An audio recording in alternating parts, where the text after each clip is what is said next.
간혹 저는 하나님께서 잠자리에 있을 때에 은밀한 것을 말씀하실 때가 종종 있습니다. 지난 한 주간 동안에도 하나님은 제가 잠자리에 누워 있을 때에 하나님의 은혜를 제게 주셨습니다. 마치 애따 먹어라 이거 주석 선물이다 뭐 이런 것처럼. 그렇지 않아도 매주간 목사님들은 이번 주는 무슨 설교를 전해야 될까 이런 상당한 부담을 갖고 있는데 이미 익히 알고 있는 말씀이지만 내 마음속에 새롭게 하나님께서 뜨거운 감동을 허락해 주셨기 때문에 늘 그랬듯이 여러분 따끈한 하나님의 말씀을 나누고자 원해서 오늘 본문의 말씀으로 설정을 했습니다. 내게 주신 은혜는 내가 죄인임을 다시 한번 깨닫게 하셨습니다. 어떤 상황을 두고 제가 기도하는데 나도 내 가족들도 우리 모두는 다시 큰 죄인임을 크게 느끼게 하였습니다. 그러면서 생각하였습니다. 그토록 여러 번 예수님께서 말씀하신 바리새인의 문제점이 무엇인가 다시 한번 내 가슴에 크게 느껴지는 시간이었습니다. 왜 예수님은 바리새인과 서기관 그들을 조심하라고 그렇게 말씀하셨을까? 그리고 그들과 섞이지도 말라고 그들의 사상을 멀리하라고 늘 그렇게 조심을 주셨을까? 그들에게 가장 큰 잘못은 어떤 것이었을까? 라는 문제점이었습니다. 그들의 삶은 참으로 도덕적이었고 율법적이었습니다. 그리고 굉장하게 노력했던 사람들이었습니다. 그보다 신앙생활을 더 노력하고 잘할 수는 없습니다.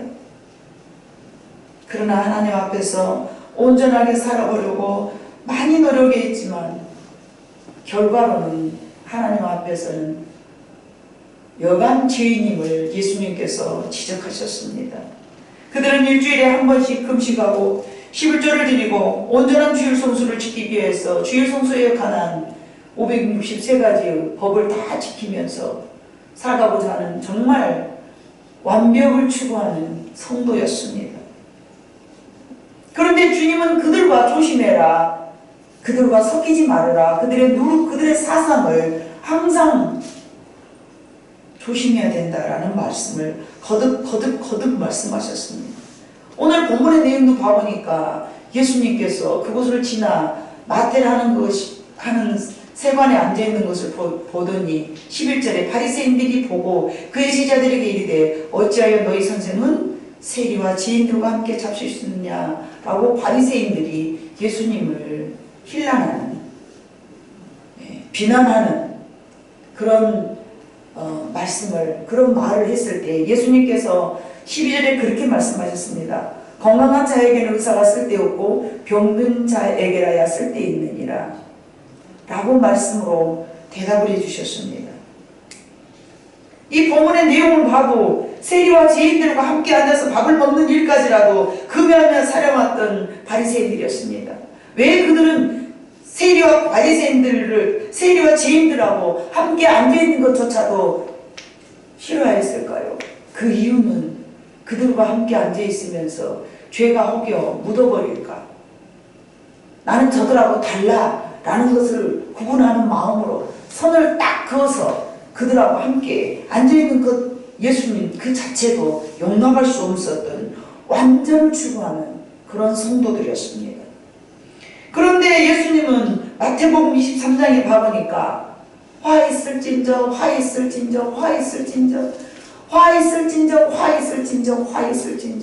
7번씩이나 화 있을진저를 말씀하셨습니다. 마태복음 23장 혹시 있나요? 예. 자, 2절 봐보니까 서기관들과 바리새인들이 모세의 자리에 앉았으니 조금 마태복음 23장 2절이고요. 예. 마태복음 23장 13절에 봐보니까 화 있을진저 외식하는 서기관들과 바리새인들이요 너희는 천국 문을 사람들 앞에서 닫고 너희도 들어가지 않고 들어가려 하는 자도 들어가지 못하게 하는도다. 또 있을 거예요. 예. 화 있을진저 외식하는 서기관들아 바리새인들이여 너희는 교인 한 사람을 얻기 위하여 바다와 육지를 두루 다니다가 생기면 너희보다 배나 더 지옥 자식이 되게 하는도다. 화 있을진저 눈먼 인도자여 너희가 말하되 누구든지 성전으로 맹세하면 아무 일 없거니와 성전으로 금으로 맹세하면 지킬지라 하는도다. 화 있을진저 외식하는 서기관들아 바리새인들이여 전과 대접의 겉은 깨끗이 하되 그 안에 탐욕과 방탕으로 가득하게 하는도다. 화 있을진저 외식하는 서기관들과 바리새인들이여 회칠한 무덤과 같으니 겉으로는 아름답게 보이나 그 안에는 죽은 사람의 뼈와 모든 더러운 것이 가득하도다. 화 있을진저 외식하는 서기관들과 바리새인들이여 너희는 선지자들의 무덤을 만들고 의인들의 비석을 꾸미며 이르되. 이렇게 23장 마태복음 23장 보면 7가지 화 있을진저 이 모든 게 다 바리새인들에게 예수님께서 말씀하셨습니다. 그들의 잘못은 첫 번째 23장 2절에 있는 말씀처럼 모세의 자리에 앉아 있음을 지적하였습니다. 저 모세의 자리가 무엇입니까? 여러분, 모세는 출애굽에서 봐보면 하나님으로부터 말씀을 받아서 백성들에게 하나님의 말씀을 전달하는 자리였습니다. 율법을 받아서 그들에게 전하는 자리였습니다. 그들의 잘못은 모세의 자리에 앉아있음을 지적하였습니다. 이 말씀은 늘 가리키기만을 좋아한다는 뜻으로 우리가 해석을 해도 전혀 틀린 말이 아닌 줄로 믿습니다. 본인들은 행하지도 않으면서 랍비라 칭함을 받는 것을 좋아한다고 책망하셨습니다. 큰 자가 되지 말고 작은 자라가 되라고 말씀하셨는데 이 말씀을 전하기는 하였지만 지키는 자는 아무도 없었다는 것이었습니다. 다른 사람들에게는 속을 깨끗이 하라고 증거하였지만 본인들은 깨끗이 하기는커녕 더러움으로 가득 차 있다라고 예수님은 말씀하셨습니다. 그러면서 말씀은 지킴으로 천국에 가는 것이지 선택받았다고 아브라함의 자손이라고 천국에 가는 것이 아니다라고 예수님께서는 말씀하셨고, 사도행전에 나와 있는 바울도 또한 반복해서 그 말씀을 로마서를 봐보면 얼마나 율법주의에 대하여서 말씀을 많이 하였는지 모릅니다. 이런 것들은 그들의 위선적인 삶을 많이 책망하였음을 우리는 알 수가 있습니다. 예수님께서 보실 때에 바리새인들의 잘못은 자기는 의인이라고 생각하는 것이었습니다. 내가 죄인임을 깨닫지 못함을 말씀하시고 계신 것입니다. 비록 그들이 바리새인, 서기관, 율법사, 제사장이 아니더라도 내가 이 모든 것들 앞에서 죄인임을 알지 못하면 예수님께서 책망하는 자리에 우리는 앉아있음을 기억해야 될 줄로 믿습니다. 나는 일주일마다 늘 교회를 가. 나는 늘 주일 성수를 잘하면서 그뿐만 아니라 11조도 꼬박꼬박 내고 있어. 나는 말씀을 지키려고 얼마나 노력한지 몰라. 이웃을 내 몸과 같이 사랑하려고 발버둥을 치고 있어.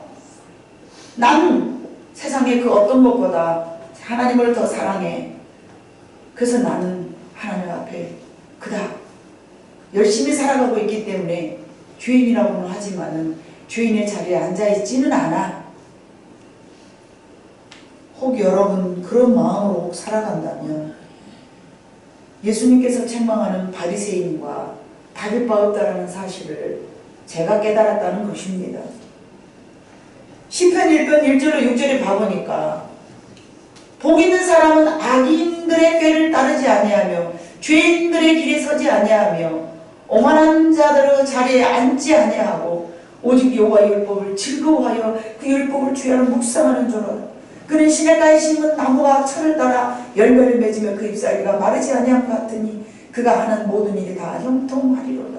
악인들은 그렇지 아니하며 오직 바람이 나는 겨와 같도다. 그러므로 악인들은 심판을 견디지 못하며 죄인들이 의인들의 모임에 들지도 못하고 무릇 의인들의 길은 여호와께서 인정하시나 악인들의 길은 망하리로다. 이렇게 말씀하셨기 때문에 우리는 1절서부터 3절에 있는 말씀에 속해 있는 자로 착각하고 살아갑니다. 4절부터 6절에 있는 말씀 속에는 나하고 너무나 거리가 멀어. 나는 악인이 아니야. 나는 죄인이 아니야. 나는 하나님의 말씀처럼 살아가는 사람이야. 왜냐하면 악인들의 꾀를 쫓지도 않았고 원하는 자리에 앉지도 않았고 라는 마음으로 내가 누군데 내가 누군데 나는 저들과는 달라 이러한 마음으로 먹었다면 여러분 그것이 곧 바리새인의 자리라는 것을 우리는 이미 너무 알고 있지만 그것이 바리새인들의 가장 큰 잘못이었습니다. 내가 누군데 나는 다 지키고 살아. 그런데 반면에요 세리와 창기는 어떤 마음이었습니까? 나는 죄인입니다. 저는 깨달았어요. 왜 하필이면 그 많고 많은 직업 중에 세리와 창기였을까요, 여러분? 다른 직종도 있잖아요. 뭐 별의별 직종이 다 많잖아요. 그런데 성경에 가보면 꼭 세리와 창기만 말씀해 주셨더라고요. 그래서 그냥 세리와 창기였으니까 뭐 그때 당시 세리와 창기는 아주 가장 큰 죄인이었나 보다 그렇게 생각을 했어요. 그런데 하나님 그날 밤에 저한테 은혜를 주신 거예요. 아, 내가 세리였고 내가 창기였구나. 여러분이 알다시피 세리는 누구였습니까? 세금을 뜯어다가 착취했던 사람들이 아니었습니까? 돈을 좋아하는 사람은 하나님께서 보실 때 이와 같이 우리 모두는 세리임을 저는 깨달았습니다. 물질을 쫓아가는 모든 사람이라면 우리는 내가 대통령이든 의사든 상관없이 세리인 줄로 믿습니다. 창기는 왜 창기냐? 그러면 저는 남편 하나만 있고 외양눈도 왼쪽도 안 쳐다보고 그분만 함께 가족에서 이렇게 살았는데 저는 창기가 아니다. 하나님의 은혜를 받고 보니 제가 창기더라고요. 왜 창기였을까요?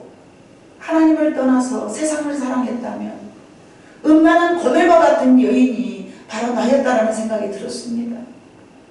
호세아 선지자에게 그렇게 말씀하셨습니다. 너는 음란한 여인 고멜을 데려다가 네 아내를 삼아라. 이거는 뭐예요? 이스라엘 백성들이 하나님을 떠나서 음란한 음탕한 세상을 사랑했던 이방을 섬겼던 이방신을 섬겼던 그들을 바라보면서 하나님께서는 말씀하셨어요. 저는 음란한 죄를 졌단다. 여러분 우리는 항상 하나님 앞에서 하나님만 바라보고 산다면 창기가 아니겠죠. 그들의 직업이 무엇이든지 하나님을 떠나서 산다면 그는 창기이고 그들이 어떤 삶을 살든지 하나님보다 물질을 더 좋아한다면 세리와 같은 자라고 저는 그날 밤에 하나님 앞에 큰 깨달음을 얻었습니다. 뒤돌아보니 나는 세리와 같은 자였고 내가 음탕한 창기와 같은 자였던 것을 기억이 났습니다. 언짢았던 하나님을 언짢게 했던 음탕한 고멜과 같은 자였습니다. 그런 자를 하나님께서는 저를 하나님 사랑해 주셨습니다. 그런 자였던 저를 하나님께서 선택해 주셨습니다. 창기와 같은 자, 내 직업하고는 상관없이 내가 비록 목사일지라도 내가 비록 한 남편을 섬기는 현숙한 여인일지라도 하나님 앞에서 하나님보다 그 무언가를 더 사랑하고 살았다면 저는 창기라는 사실을 깨달았습니다. 음란한 죄인임을 고백한 사람은 예수님께서 함께 있으시기를 좋아한다라고 오늘 말씀하셨습니다. 건강한 자에게는 의사가 쓸데없고 병든 자라에게 의사가 쓸데있는데 나는 자기 자신 스스로가 창기와 같다고 생각한 사람, 나는 자기 자신이 세리와 같다고 생각한 사람, 그런 사람과 함께 있기를 원한다라고 이렇게 저는 내 마음속에 이 말씀이 그렇게 받아들여졌습니다. 본인은 하나님 앞에서 무엇이든지 다 잘한다고 생각한 그런 바리새인들은 그들이 금식을 하고 그들이 주의 성소를 잘하고 하나님 앞에서 봉사를 잘하고 정말 하나님의 말씀처럼 살아가려고 열심히 노력한다 할지라도 하나님은 그들보다 항상 나는 창기와 같은 자입니다. 나는 세리와 같은 자입니다. 이런 자들과 예수님은 오늘도 함께 있기를 원하신다고 말씀하시는 뜻입니다. 여러분은 지금까지 어떤 자리에 앉아 있습니까? 나는 창기와 같은 자입니다. 나는 세리와 같은 자입니다. 이런 사람들은요, 항상 겸손함으로 무릎 꿇고 예수님과 함께 저는 모자랍니다. 저는 죄인입니다. 이런 마음으로 살아가지 않겠습니까?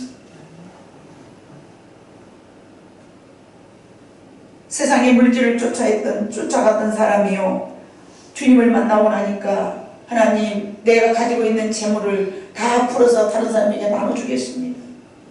이런 마음을 가진 자가 세리인 줄로 믿습니다. 직업이 그가 의사였던 대통령이었던 상관없습니다. 하나님이 보실 때, 예수님이 보실 때에 세리다. 하나님, 저는 물질을 쫓아갔던 정말 그 물질을 그래서 그랬잖아요. 세리가 내가 만약에 남의 것을 억지로 훔쳐왔다거나 부당하게 이익을 취했다면 내가 4배나 갚겠습니다. 이거는 뭐예요? 내가 그렇게 살았으니까 회개한다 그 말일까요? 혹여 내가 그렇게 살았더라면 그렇게 갚겠습니다. 저는 제 생각에는 그렇게 살지 않은 것 같지만 혹여 내가 만약에 그렇게 살았더라면 4배로라도 갚겠습니다. 이건 뭐예요? 진심으로 하나님 앞에 자기 삶을 뒤돌아보면서 회개한다는 뜻이 아니겠습니까? 물질을 쫓다가 혹 남의 것을 내가 억지로 취했다면 이것은 완전한 회개라는 뜻을 말하는 것입니다. 적당한 예수쟁이, 무늬만 예수쟁이가 아니라 완전한 말씀대로 순종하여 그 순간에는 하나님 앞에서 물질보다도 하나님을 더 사랑했다라고 고백하는 마음이라는 말씀이십니다. 그때 예수님이 그들과 함께 하신다는 말씀이십니다. 저 여러분도 과거에 그런 자리에 앉아 있을 수 있습니다. 하나님, 제가 잘못 살았어요. 얼마나 제가 잘못 살았는지 몰라요. 하나님, 제가 응당한 창기와 같았어요. 하나님, 제가 정말로 물질을 쫓아갔던 세리와 같았던 사람이었어요. 이렇게 우리는 어느 한순간에 그런 마음으로 주님 앞에 무릎 꿇었던 시간이 분명히 있었으리라고 생각합니다. 그런데 그렇게 은혜 받고 나서 시간이 점점 흐르고 나니까 내가 하나님 앞에 바르게 산다라고 노력하다 보니 어느 순간 내가 바리새인이 되어 있더라는 것이죠. 나는 그렇게 안 사는데 저 사람 왜 저렇게 살아? 나는 꼬박꼬박 이렇게 하나님의 말씀처럼 금식의 날에 금식하고 안식일 날에 거룩하게 지키고 손으로 봉사하고 물질로 섬기고 나는 이렇게 사는데 저 사람 왜 저렇게 안 살아? 만약에 이런 마음으로 그 자리에 있다면 그게 바로 바리새인의 자리라는 것입니다. 타고나면서부터 바리새인이 아니에요. 아는 게 많아서 바리새인이 아니에요. 오늘 이 순간에도 저들은 나하고 달라. 나는 하나님 앞에서 바르게 살고 있는데 저들은 아니야. 그 순간 그 자리는 바리새인의 자리인 줄로 믿습니다. 세상에 수많은 직장이 있지만 왜 하필 예수님은 세리와 창기를 거듭 말씀하셨을까요? 비유로 보기엔 무언가 메시지가 담겨져 있다는 것을 우리는 깨달아야 됩니다. 내가 죄인임을 깨달았을 때요, 우리는 겸손할 수 있고요. 내가 죄인임을 깨달았을 때요, 남을 비판하지도 비난하지도 못합니다. 내가 죄인임을 깨달았는데 돌아서서 하나님 앞에 저거 왜 그래 이렇게 비난할 사람이 아무도 없습니다. 내가 죄인임을 깨달았을 때는 여러분 감사가 있고 순종이 있을 줄로 믿습니다. 내가 죄인임을 깨달았을 때는 충성스럽고요, 나보다 남을 더 낮게 여기는 일이 없을 줄로 믿습니다. 나보다 남을 더 높여보는 마음은 있을지언정 내가 죄인인 줄 알았는데 저건 나보다 더 못해 이런 마음을 가질 수 없다는 것입니다. 그때가 언제였든지 그때를 우리는 회상해야 될 줄로 믿습니다. 내가 죄인임을 깨닫고 과거 내가 지은 죄를 회상하고 잘 섬기고 있었던 그 수반, 이제 세월이 지내놓고 보니까 내가 마치 바리새인의 자리에 앉아 있을 수 있다는 것입니다. 이 바리새인과 이 창기와 세리의 이거를 비교하는 내용이요, 누가복음 15장에 있는 집 나간 작은 아들과 큰 아들의 비유입니다. 집 나간 당자는 자신의 허물을 늘 생각하면서 여러분 얼마나 충성봉사했겠습니까? 얼마나 감사한 마음과 죄송한 마음으로 그가 살았겠습니까? 집에 돌아와서. 그런데요, 큰아들이요, 실수한 것이 있다면요, 그 실수를 작은 아들은 어떻게 했을 것 같아요? 내가 만약에 작은 아들이야. 근데 집 나갔다가, 내가 나가보니 참 개고생이야. 아버지 곁에 있는 게 너무 좋았어. 그리고 아버지 곁으로 들어왔는데, 형이 봐보니까 말이죠. 이게 기고만장해가지고, 막 시 잘 나가지고 말이죠. 막, 엉망이야. 그러면 작은 아들이 이럴까요? 아니에요. 작은 아들은요, 아니에요. 하나님. 아버지, 나는 저보다도 훨씬 더 못한 죄인이었습니다. 나는 내 형보다 훨씬 더 못한 죄인이었습니다. 내가 아버지 곁을 떠나서 얼마나 우리 아버지의 마음을 상하게 했고, 아버지의 재산을 다 탕진해 먹어버리고, 내가 이 집에 종으로만 와도 감지덕지 할 뻔했는데, 언감생신 아들이라니요. 형이 좀 잘못한다 하더라도 쳐다도 안 볼 것 같아요. 그런데 반면에요, 그 형은요, 한 번도 아버지를 섭하게 한 일이 없었기 때문에요, 스스로가 얼마나 교만했는지 모릅니다. 그래서 그들이 바리새인이었습니다. 집 나간 작은 아들은 하나님을 만났다가 잠시 세상으로 떠나버린, 하나님의 곁을 떠난 어리석은 아들이었다면, 집을 굳게 지키고 있었던 큰아들은 자기 스스로 자기 의에 올무매여서 교만이 하늘을 치솟은 그런 바리새인의 삶이라는 것입니다. 여러분, 그날 밤 저는 하나님께서 제게 은혜를 주셨는데, 내가 어느덧 나도 모르게 바리새인의 자리에 앉아있음을 깨달았습니다. 하나님, 나 같은 죄인을 살려주신 것도 너무너무 감사해서 기뻐할 때가 얼마 안 됐는데, 그것을 깨닫고 하나님 앞에 바르게 살아보겠더라고 말씀대로 살면서 명철하면서 살다 보니 어느 순간에 저러면 안 되는데, 저런 건 죄인데, 저런 건 못 쓴 건데, 저러면 안 되는데, 저러면 안 돼.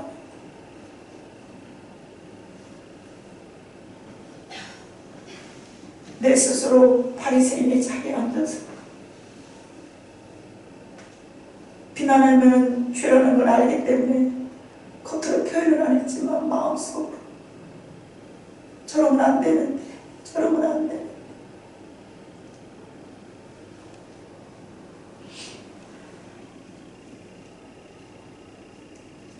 지난 7일 전 침대에서 내가 바리새인임을 깨달았고, 그래 난 그래도 아버지 옆에서 최선을 다하고 있는 내 의의가 마치 멸류관처럼 내 머리에 굳게 씌워져서 교만했던 나의 모습이 보여지기 시작했습니다. 항상 집안에 있었으니, 항상 하나님 곁에 꽉 붙어 있었으니, 항상 하나님 옆에서 비가 오나 바람이 오나 눈이 오나 주의 말씀 지키겠노라고 이 강단을 지킨 것을 마치 내가 한 양 금식하고 기도하고 말씀대로 산다고 노력했기 때문에 나도 모르게 나 같은 죄인을 건져주셨던 그날을 순간순간 잊어버리고 살았다는 것이 깨달아졌습니다. 나를 죄인의 자리에서 이끌어주셨던 하나님 앞에 그때가 언제라고, 내가 뭘 얼마나 잘한 것이 있어서, 혹여 내가 잘한 것이 있더라도 하나님 보시기에는 부족한 것이 턱없이 많을 텐데, 사람들이 그러잖아요. 자기에게는 후하게 평가해주고 남에게는 아주 인색하게 평가를 하지 않습니까? 아이고 뭘 저런 걸 잘했다고 자랑하고 우리면서. 그런데 내가 한 것은 어쩝니까? 아니야, 사람이 그럴 수도 있지 뭐. 이런 실수도 안 하고 살간 다 이렇게 실수하고 사는 거야 이러면서 자기 자신을 얼마나 옹호하고 편협적이게 자기를 사랑합니까? 우리는 다시 한번 내가 바리새인의 자리에 앉아있는가, 세리와 창기의 자리에 앉아있는가 뒤돌아봐야 한다는 생각이 들었습니다. 집 나간 탕자의 주위에서 큰아들은 정말 앉지 말아야 될 바리새인의 자리에 앉아있었습니다. 왜요? 그는 하나님의 말씀을 지키겠나라고 몸부림을 쳤기 때문에 그렇습니다. 아버지의 속을 썩혀본 적이 없다는 것이, 그것이 너무나 큰 자기의 자아였습니다. 그리고 자기 자신은 효자라고 생각했겠죠. 그리고 집 나간 작은 아들을 얼마나 비난하고 비판했겠습니까? 그래서 이 교회 안에는 여러분, 이 두 종류의 사람들이 모여있는 것이 바로 교회라고 저는 생각합니다. 전부 교회, 전부 바리새인이겠습니까? 전부 세리와 창이겠습니까? 나는 계명들을 지키고 있다고 자부하는 사람들 모두는 다 바리새인의 길을 걷고 있음을, 그렇게 거룩할 수 있음을 우리는 위험스럽게 생각해야 될 줄로 믿습니다. 옳고 그름을 따지는 것들, 큰아들의 위치에 앉아서 마치 모세의 자리에 앉아 있었던 바리새인처럼 우리가 혹여 그 자리에 앉아 있지는 않은가 뒤돌아봐야 될 줄로 믿습니다. 예수님께서는 큰아들을 위하여서 죽었고요, 작은 자녀, 두 번째 자녀를 위해서도 죽으셨습니다. 바리새인 그 자리는요, 이제는 그러나 악해져서 사람들에게 손가락질 당할 수밖에 없는 그 자리입니다. 자신들의 허물을 진정으로 무엇인지를 망각해버렸습니다. 이것이 정말 무서운 죄입니다. 그 죄가 얼마나 큰지 모릅니다. 그래서 사도 바울이 이런 말씀하셨습니다. 남의 죄에 대하여서 간섭하지 마라. 디모데에게 그렇게 말씀하셨습니다. 여러분, 디모데전서 5장 22절을 한번 봐볼까요? 시작. 아무에게나 강소리 안수하지 말고 다른 사람의 죄에 간섭하지 말며 네 자신을 지켜 정결하게 하라. 나는 저 말씀을 보고요, 내가 다른 사람을 기도해주고 그러니까 다른 사람의 죄에 이렇게 바리새인처럼 세리와 창기하고 함께 옆에 앉아있지 말라, 뭐 이런 마음인 줄 알았어요. 그러나 그날 밤에 저 말씀이 다른 의미로 내게 다가왔습니다. 여러분, 로마서 14장 4절을 한번 봐볼까요? 시작. 남의 하인을 비판하는 너는 누구냐? 그가 서 있는 것이나 넘어지는 것이 자기 주인에게 있음에 그가 세금을 받으리니 이는 그를 세우시는 권능이 주께 있습니다. 아멘. 만약에 여러분이 서 있다면 그것은 주님이 여러분을 세워놓으신 것이고, 만약에 여러분이 지금 넘어졌다면 주님이 여러분을 넘어지게 하셨다는 것입니다. 그렇기 때문에 우리는 남의 하인이라는 말은 무엇을 말씀하시는 것일까요? 모두가 다 주의 종으로 여겼다면 넘어져 있는 주님의 종을 말하는 것입니다. 지금 온전치 못한 주의 백성을 이야기하는 것입니다. 남의 하인을 비판하는 너는 누구냐? 그때 당시는요, 지난번에도 말씀드렸던 것처럼 남의 하인은 비판할 자격이 없었습니다. 다 로마 시대에는 자기 집에 종들이 있었지 않습니까? 남의 하인을 간섭하면 그게 법률상 그것이 어긋나는 행위였어요. 그렇기 때문에 남의 하인은 뭐가 잘못되어 있더라도 절대 말할 수가 없는 것이었어요. 그 법이 그랬어요. 근데 지금 로마에 우리는 그 시대에 살지 않기 때문에 남의 집에 일을 간섭한다 이런 정도의 차원이지만, 아니요, 그때 당시는요, 남의 하인을 간섭한 것은 법률상 한 것이 어긋난 일이에요. 정말하면 요즘으로 말하면은 감옥에 갇힌 일이다 그 말이죠. 해서는 안 되는 행위였어요. 남의 하인을 비판하는 너는 누구냐? 그가 서 있는 것이나 넘어지는 것이 자기 주인에게 있음에, 주인의 종이라는 것은요, 그 주인의 그 물건이지 않습니까? 그 주인에게 달려있기 때문에 함부로 다른 사람이 뭔가 말할 수 없는 입장이에요. 근데 우리는 수도 없이 하나님의 종인데 왜 저건 저러냐, 왜 저건 저러냐 막 이러면서 우리 마음속으로 그랬다는 거죠.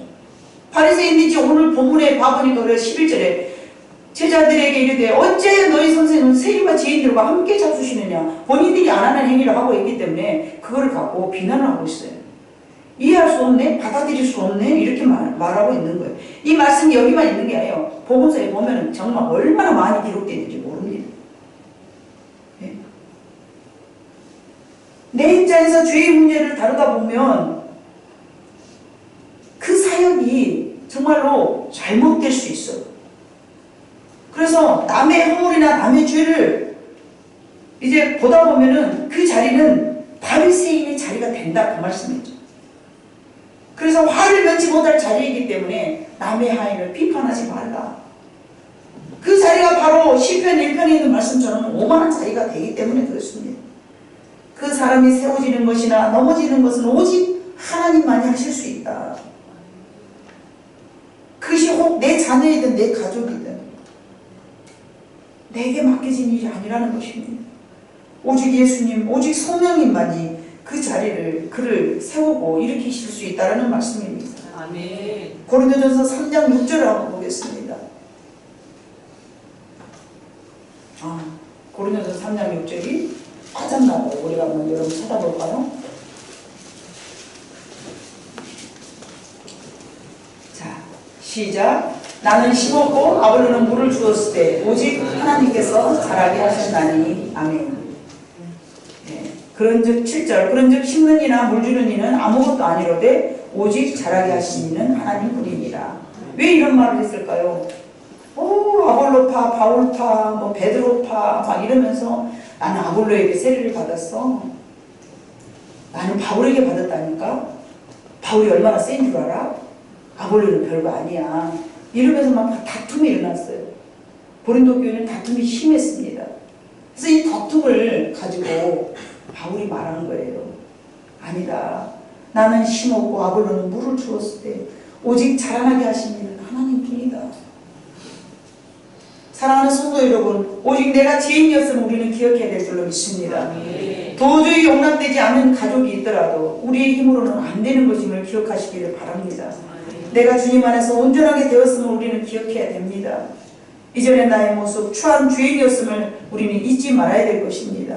세리와 같았었던 나, 창기와 같았었던 나, 그런데 은혜 받고 살다 보니 어느덧 내가 바리새인이 되어 있다면 빨리 벗어나야 될 줄로 믿습니다. 어떤 죄, 어떤 사람이 안타까운 모습을 보기보다는 엉망지향 가운데서 내가 살았었고 엉망지향 가운데서 내가 건져놨음을 우리는 기억해야 될 줄로 믿습니다.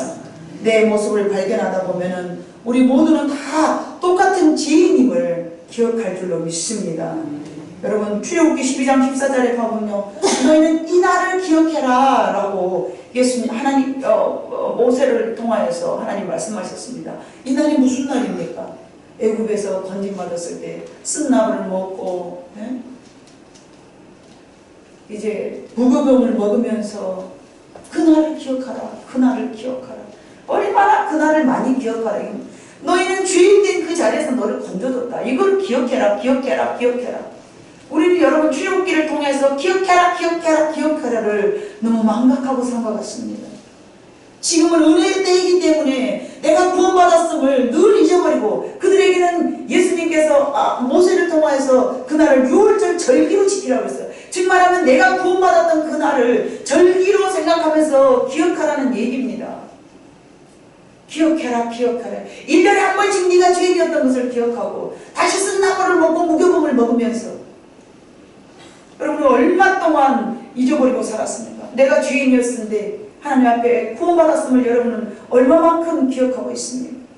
내가 은혜 받았던 그 한순간을 여러분 놓쳐서는 안 됩니다. 내가 은혜 받았던 그 한순간이 여러분 어떤 시간입니까? 내가 죄인이었지 않습니까? 내가 창기였고 내가 세리였지 않습니까? 그런데 어느 순간에 내가 바리새인의 자리에 서 있다는 것입니다. 나면서부터 바리새인이 아니고요, 나면서부터 세리가 아니고요, 나면서부터 창기가 아니에요. 줄이 서 있어서 이 줄에서 벗어나지 못하고 이 줄에 서서 딱 그 자리에 있는 게 아니에요. 우리는 하루에도 몇 번씩 이 자리 왔다 갔다 하는 것입니다. 살인하지 말라 하시니가 야고보서 2장 10절로 11절에 가봅니다. 시작. 누구든지 온 율법을 지키다가 그 하나를 범하면 모두 범한 자가 되나니 간음하지 말라 하시니가 또한 살인하지 말라 하셨은즉 네가 비록 간음하지 아니하였어도 살인하였으면 율법을 범한 자가 됩니다. 이해가 되십니까? 아멘입니다. 우리는 온 율법을 지키고 살 사람이 아무도 없습니다. 천 가지 만 가지를 어떻게 여러분이 다 지키고 삽니까? 음욕을 품고 여자만 쳐다봐도 음란이라고 그랬는데 여러분 그 죄를 범하지 않았다고 어떤 눈과 손을 들고 저는 그랬습니다. 지금 9계명에 봐보니까 남의 물건을 보고 탐내지 마라. 그 탐심이다 그러세요. 여러분 지나가다 저 좋은 차 엄청 좋은데 여러분 탐심이지 않습니까? 너무 가져오지 않았으면 내가 탐심이 없습니까? 도둑놈이 아닙니까? 남의 물건만 내가 슬쩍 쳐다보면서 좋아 보이네. 이것도 탐심이잖아요. 그런데 범법자가 되지 어떻게 율법을 다 지켰다고 말하냐 그 말입니다. 지금 야고보서 2장 10절과 11절의 말씀이. 이와 같이 우리는 어떤 하나도 율법을 지킬 수 없습니다. 완전하게 다 지킬 수 없는 것이 연약한 저와 여러분입니다. 그러므로 우리는 누구도 누구를 비난할 수 없습니다. 비난하는 그 자리는 바리새인의 자리인 줄로 믿습니다. 우리는 모두 다 주님을 다시 한번 기억해야 됩니다. 내가 세상을 좋아했기 때문에 바리새인이 아니고요. 내가 세상을 좋아했기 때문에 창기입니다. 자칫하면 바리새인이 되고 자칫하면 큰 아들이 된다는 사실을 우리는 오늘 말씀을 통해서 기억해야 됩니다. 우리는 언제나 내가 창기와 세리였음을 기억하면서 그런 나를 사랑해 주신 하나님 앞에 감사하고 오늘도 내가 창기와 세리처럼 하나님 저는 죄인입니다. 그 죄인의 자리 나 같은 죄인 살리신 그 은혜 고마워 그것을 기억해야 될 줄로 믿습니다. 내가 죽어야 하는데 어린 양이 죽어주셨음을 기억하고 정말로 나 대신 죽어주신 예수님 그분을 기억하면서 내가 죄인임을 날마다 떠올리시는 지혜로운 여러분 모두가 되시기를 주님의 이름으로 축복합니다.